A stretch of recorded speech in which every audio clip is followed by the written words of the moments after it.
morning. I'm Pat Taylor. We're filming from my garden this morning. A friend of mine is here and we're going to make Kokedama. And I'm Kathy Calabrese, and I'm a friend of Pat who's a hobbyist gardener.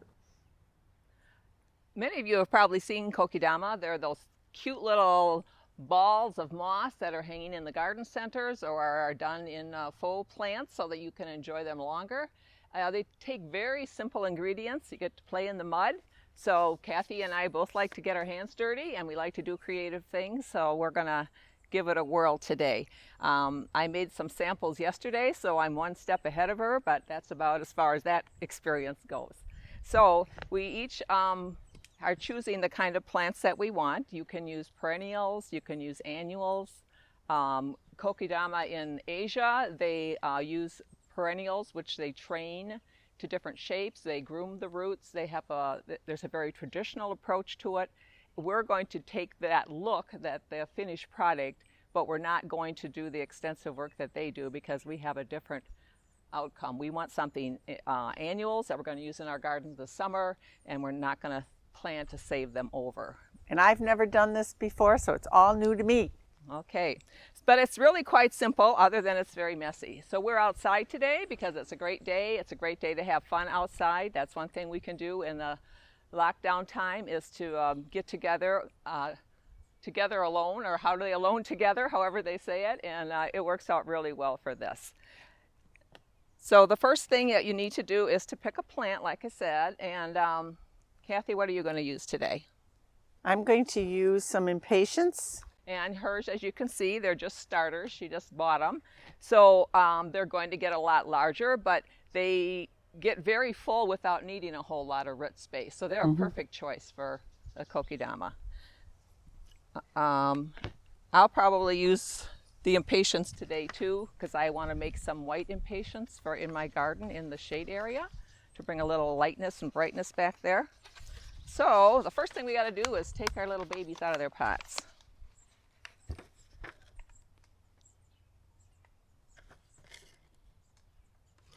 Oh, not too root bound. Oh, that's good. This one really is. Oh.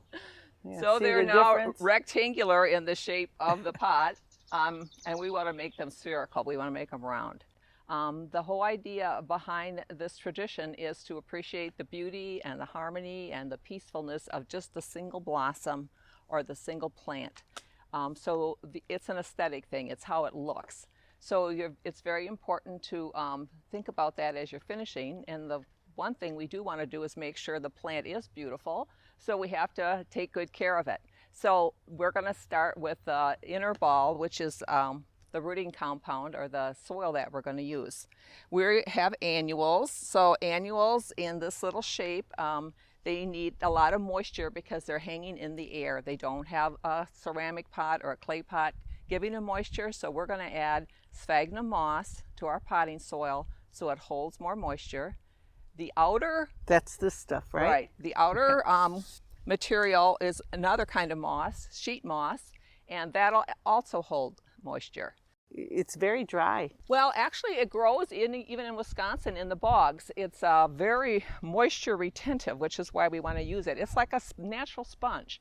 So in order to use it in the Kokedama, first of all, we're going to soak it.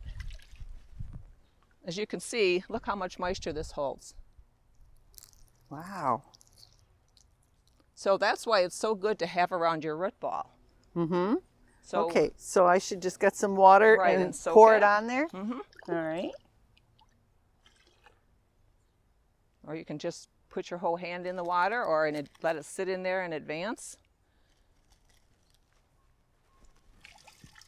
And don't worry about putting too much water on because we're going to play in the mud here in the next step. That's the most fun. So we're going to use about half of the sphagnum moss because it holds moisture so well. And we're going to use half of potting soil. Potting soil, you know, is commercially made. It's fluffy and light, but it has nutrients in it. It has perlite in it. It has the things the plant are going to need. So I have about a handful. Is that enough? Yeah, because we saw how big it was. Proportionately, we have half and half. And then I have about half a little bowl. Right. That's good? Looks good. Okay. So now just put it in and mix it up. All right. Okay. As she's mixing, she can Let's see what's in your bowl. It's still fluffy stuff, right? Yeah. Okay, so now we got to add water to make it into like clay. We want to make it into something that we can form and shape our ball in. Try to make a big ball of it and see if it'll hold in the So shape we of a need it to ball. hold in a ball. All of it? Well, we'll just make a ball to see. We're just going to try to see the consistency. So I'm ready for a mud ball fight. Is the soil and the sphagnum moss, is that going to hold together? Looks great to me. Yeah, I think so. Okay, so that was just kind of a test. Okay, so you can put that back in the bowl. Okay.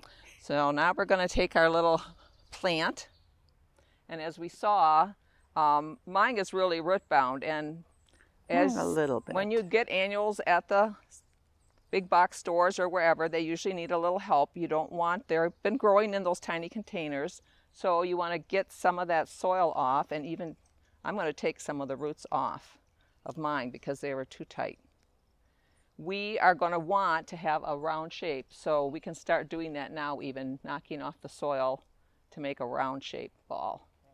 We're going to be adding lots of soil, so kind of strip it down. Okay. In fact, in some directions, they wash off all the soil completely and then break the ball, the finished ball, in half and make a sandwich. Make a sandwich of the flattened roots between two halves of a ball. So you got a nice little...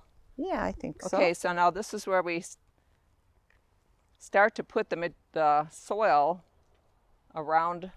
What I do is put it in my hand and then lay the ball on there. Okay, I've done that. Okay. And then just kind of help to move your hand, keep rounding it down, and then just keeps putting soil around it. And you want it kind of even.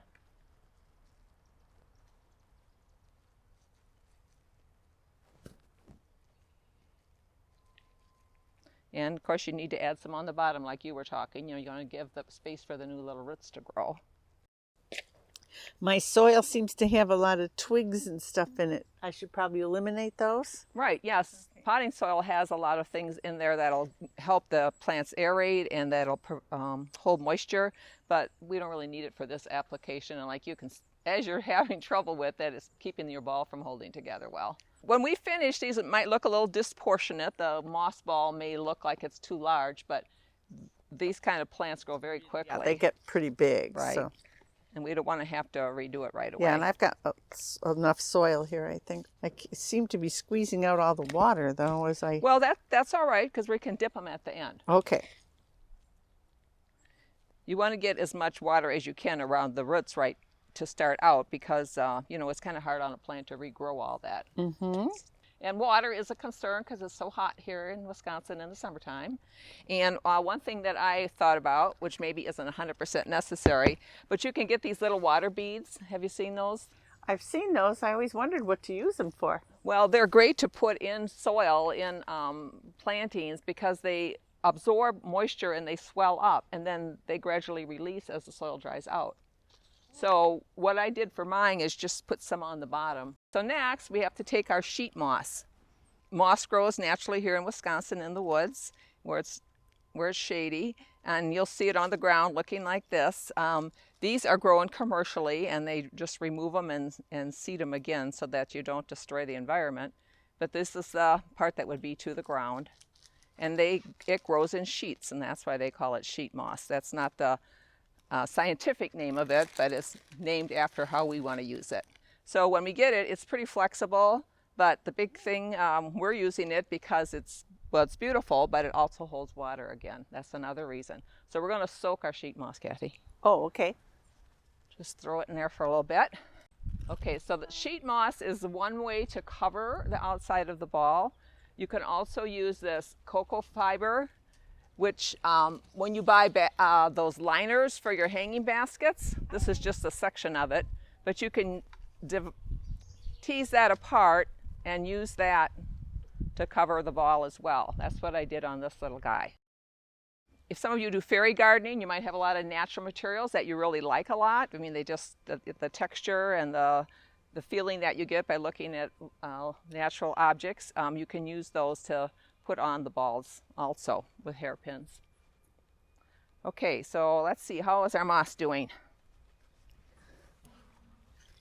It's pretty soaked. Yeah, mine's nice and soaked too. So just squeeze the extra moisture out.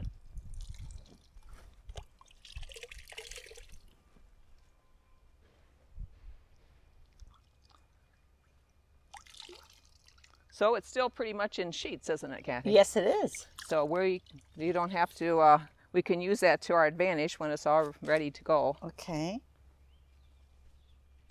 To bind up the Kokedama and to tie it, you'd use this jute twine. Well, you don't have to use that, but that's what I use. And a lot of people use that. On this sample, I used raffia. You can also use colorful yarns or twine, depending on the look that you want. I like kind of an enchanted forest look, so I like to use the natural materials. So here's what we're going to do. We're going to wrap them up in the moss. So again, I usually lay the moss in my hand. Mm-hmm.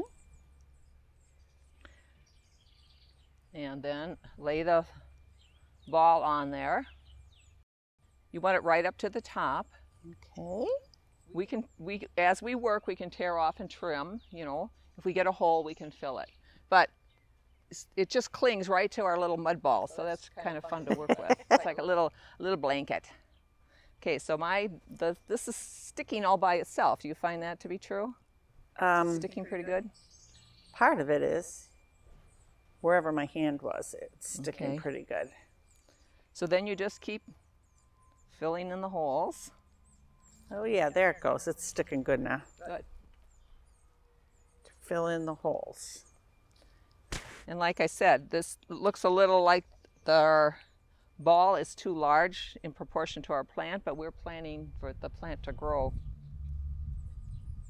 So we want to be kind to the plant.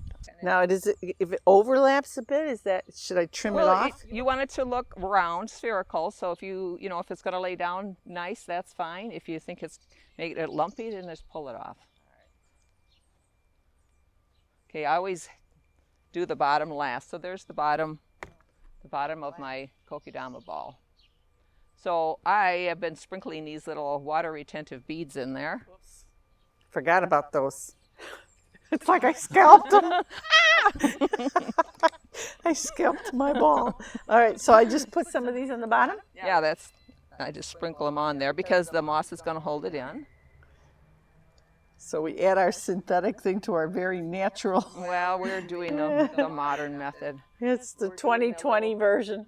Well, it's a little, the original Kokedama, like I said, are perennials, and their roots are trimmed, they're miniaturized, so they would use a different kind of horticultural technique. And whereas we want to just keep these for the summer, we want to not be watering them twice a day in the Wisconsin heat. So there, I have it nice, big and round and soggy. Mine keeps falling off though. Well, that's all right. What happened? Maybe it needs to be a little wetter. Maybe I have. That's not really a problem unless, as you're trying to wrap, it makes you crazy. So let's just go Maybe ahead I was and overlapping a little bit too much. I got a little section here that's just blank. Okay, we can tuck things more in as we go also. Oh, I see. The wrapping is what's going to hold it in. Really holds All it right. together. Okay. Yeah. So just start with the twine. I put it at the top, and then you can hold it with your thumb. Got it. Okay, and then that's what you literally do, is you just wrap it. You can do it just totally randomly. Are you going to go random? Just go, okay. Or you can do it where you're having a pattern. So I'm going to do mine with a pattern because Kathy's doing hers just random. Yeah, I think I better for this one. Yeah. My first one. So when you wrap to the top, you want to get close to the stems, but you don't want to break them off. Oh, this is fun. Yeah, isn't it? Kind of like going to Devil's Lake playing in the sand. So is that holding the bottom on the way you needed it to? Yeah. Okay. Let's take care of it. Now, should I keep going around the plant or can I go through the middle? I don't know if I'd go through the middle All right, because I'll keep these going are around so it succulent. They'll probably break off because they're so juicy. And you can go around the middle of the sphere as well.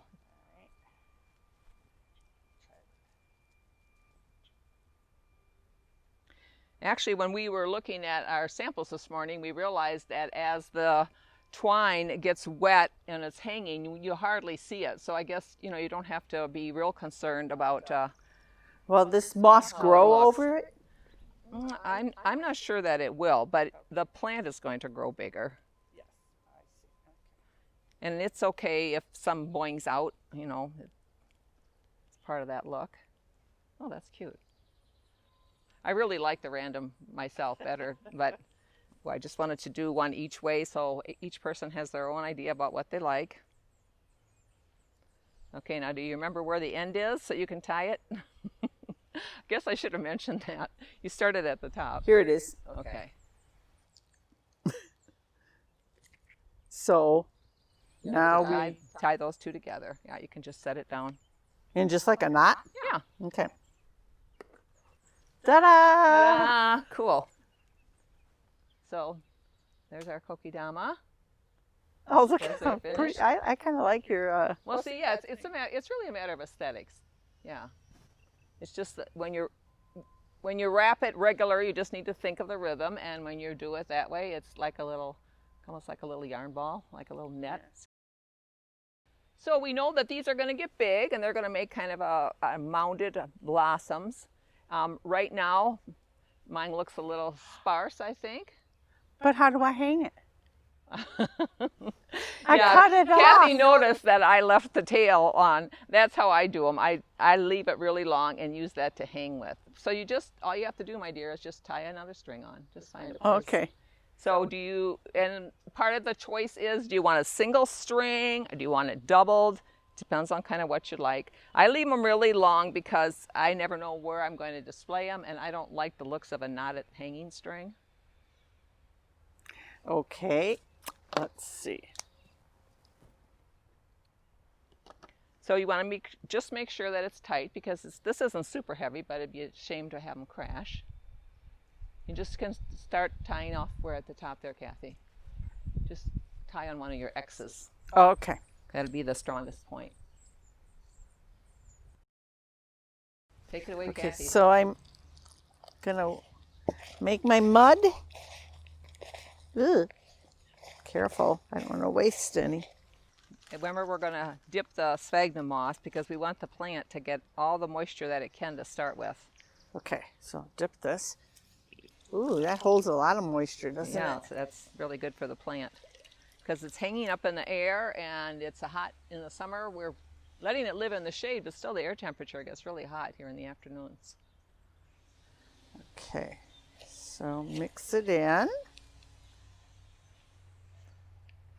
So Kathy had potting soil in the bowl, just commercial potting soil, because it has the perlite, it has the nutrients in there, it has water absorbing capacity. So that's a good way to start. It's a little concentrated home for our plants. Ooh, I found a little berry. I think it fell off my apple tree there. So we have these balls that are holding together well. They're keeping our hands are really wet, so we know it's nice and moist for our plant. So that was kind of the test. We're not going to use this particular ball. We're going to now get our plant ready to put in his home, her home. What were you going to use, Kathy? I think I'll use one more of these impatiens. Okay. This one's roots look a little pot bound, so I'll loosen it up. They are rectangular, and we're making them more round, because that's our finished shape is a sphere.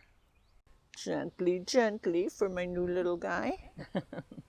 You know, mine is really dry. It sat in the pot in the plastic overnight, so I'm going to soak mine to start out with. All right. Okay, so now we're going to make the home for our little impatient plants. What I do is make like a little bowl of the soil in my hand and put my plant on top of that. So we're just packing our mud ball around our little plant. We're making it very round and firm, like a snowball for a snowball fight. Yep. Okay. All right. So, it kind of holds together on its own at this point. So we're going to cover our Kokedama with sheet moss. And I'm going to soak mine. I usually lay it on my hand in a little bowl. I'm putting my soil ball on there and continuing to add the sheet moss. Kathy and I made these soil balls quite large because we know that these impatiens plants are going to get quite big and rounded. So just for the proportion of the plant to the vessel, we are making it large to start out with.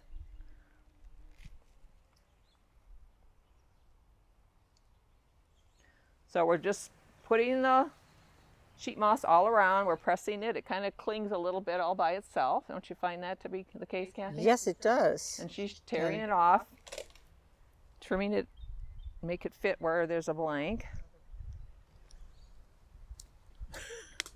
It's kind of like putting on a bad toupee.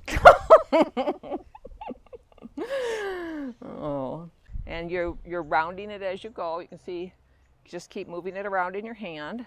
Yeah, because mine started to look a little like an egg. Here's our little Kokedama with their moss coats on. We got our plants at discount. It's kind of late in the season, but we know that these impatiens are really going to take off. So that's why we made this a large ball, because we're going to have the larger flowers later.